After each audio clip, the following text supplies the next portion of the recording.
Gurizada, o negócio é o seguinte, está escancarado que a dupla Grenal tem modelos diferentes na busca por reforços, ou seja, na montagem dos seus respectivos grupos de jogadores. Um deles prioriza a profissionalização, com mais integrantes do departamento de futebol participando efetivamente da tomada de decisões.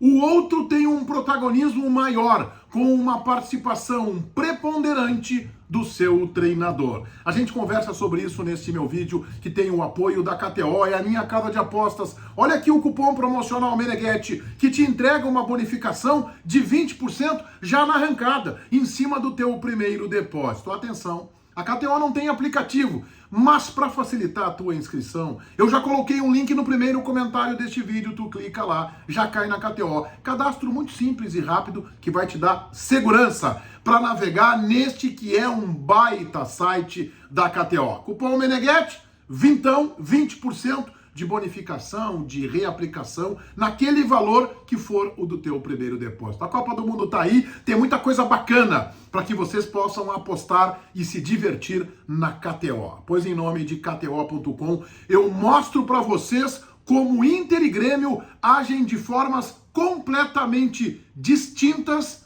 na montagem dos seus elencos. Eu não estou aqui, gurizada, simplesmente para fazer um vídeo para mostrar que um tem um modelo mais eficaz e competente que o outro. Embora eu tenha a minha opinião e acho sim que o modelo de busca por reforços do Internacional está mais adequado ao que o mercado atual exige, a uma forma de errar menos, o que não significa que não vai errar. Você sabe, né? Que as minhas opiniões, tanto do Donos da Bola, no Debate Raiz e aqui no meu canal, são tão ácidas com relação a decisões do Grêmio quanto do Internacional. Eu sou crítico dos dois. Mas esse vídeo é para mostrar para vocês, e cada um pode ter a sua opinião, participando comigo nos comentários, e achar que o modelo do Grêmio é melhor, é mais adequado, porque centraliza quase que com um poder absolutista numa única figura do seu técnico, Renato Portaluppi. Cada um tem o direito de manifestar e de colocar a sua opinião.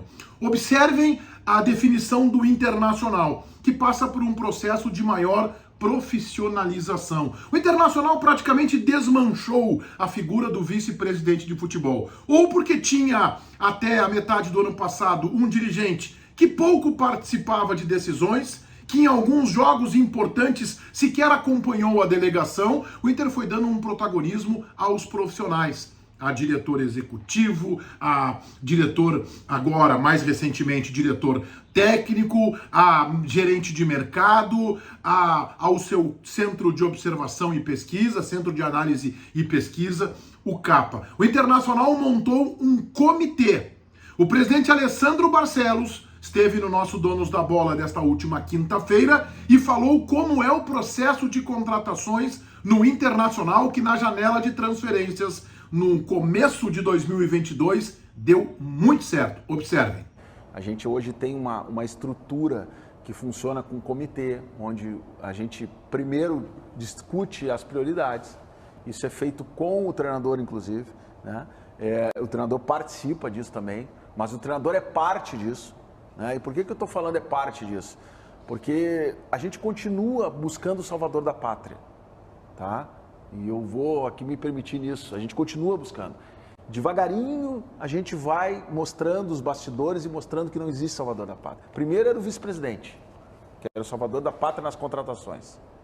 Aí a gente trabalhou para mostrar que a profissionalização é melhor. Agora, de vez em quando, eu ouço, não, essa está na lista do Mano. Não, o treinador faz parte desse processo, mas ele não apresenta a lista dele e a gente sai correndo atrás para atender o treinador.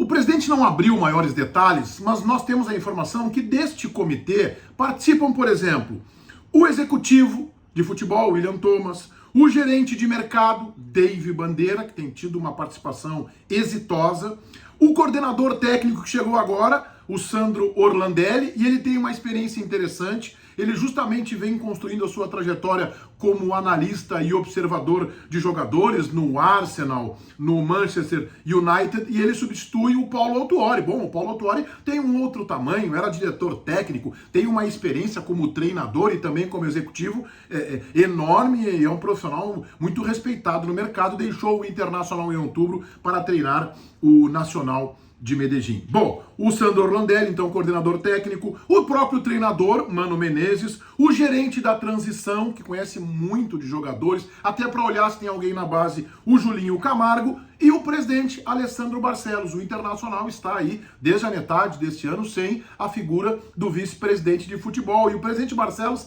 não tem demonstrado nenhuma pressa na contratação desse cargo político. E eu começo a concordar com esta filosofia do presidente Barcelos. Cada vez mais a figura do vice-presidente de futebol tem que realmente perder espaços, porque são advogados, médicos, juristas, empresários que não têm um conhecimento profissional, que dedicaram uma parte da sua vida porque gostam do futebol, mas o futebol não, com orçamentos de 400 milhões anuais de um clube do tamanho da dupla Grenal, não se permite mais ter isso. Tem uma figura amadora comandando a principal pasta do clube. Assim, o Internacional, na janela passada, contratou o Vitão, Pedro Henrique, Wanderson, Depena, Alemão. Cheguei a ter que anotar aqui para não esquecer de nenhum nome. Bom, o Inter errou nos últimos anos. Errou inclusive na gestão Barcelos. O Internacional trouxe Palácios, que não deu certo. O próprio David, embora boa parte da torcida e da imprensa gostasse do David.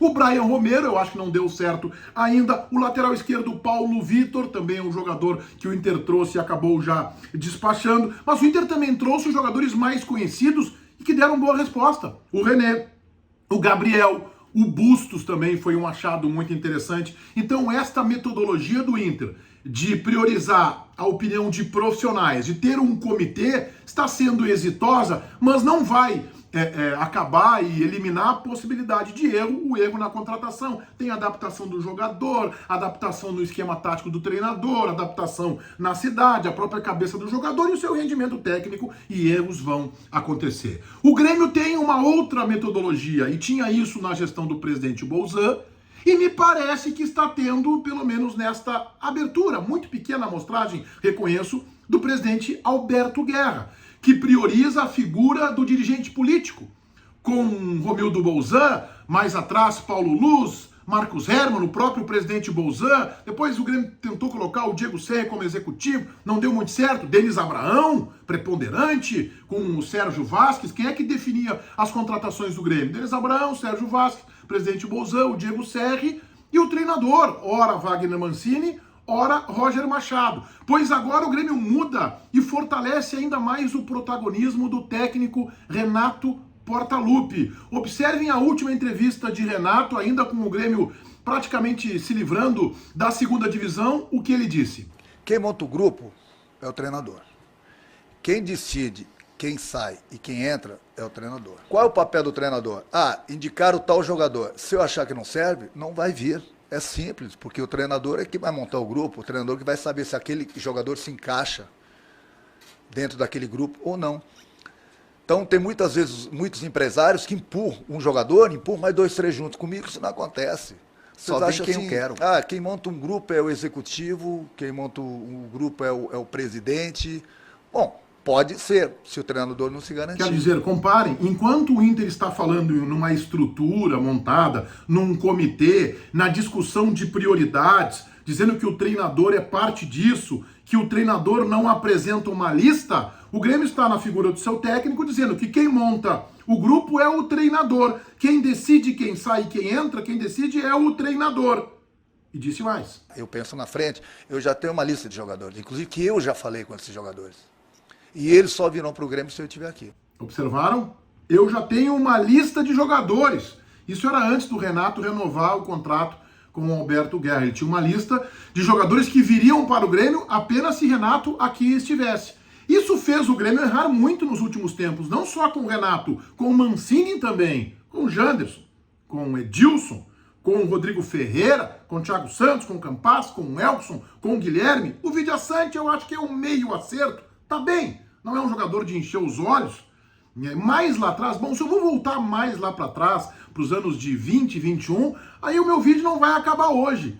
A metodologia do Inter de contratação, de montagem de elenco é diferente da metodologia do Grêmio. O Grêmio tem um protagonismo e uma participação preponderante do seu treinador. O Inter opta por um comitê. Nesses últimos tempos, o Inter tem sido mais competente na contratação de jogadores e na montagem do elenco. Todo mundo inscrito no meu canal, ativando as notificações ali no sininho, valendo o like. O vídeo é em nome da KTO. KTO.com é a minha casa de apostas, cupom promocional Meneghetti, te dá um bônus de 20% em cima do teu primeiro depósito. A Copa do Mundo tá aí, tem muita coisa bacana para que vocês se divirtam e apostem na KTO.com. Feitoria, gurizada.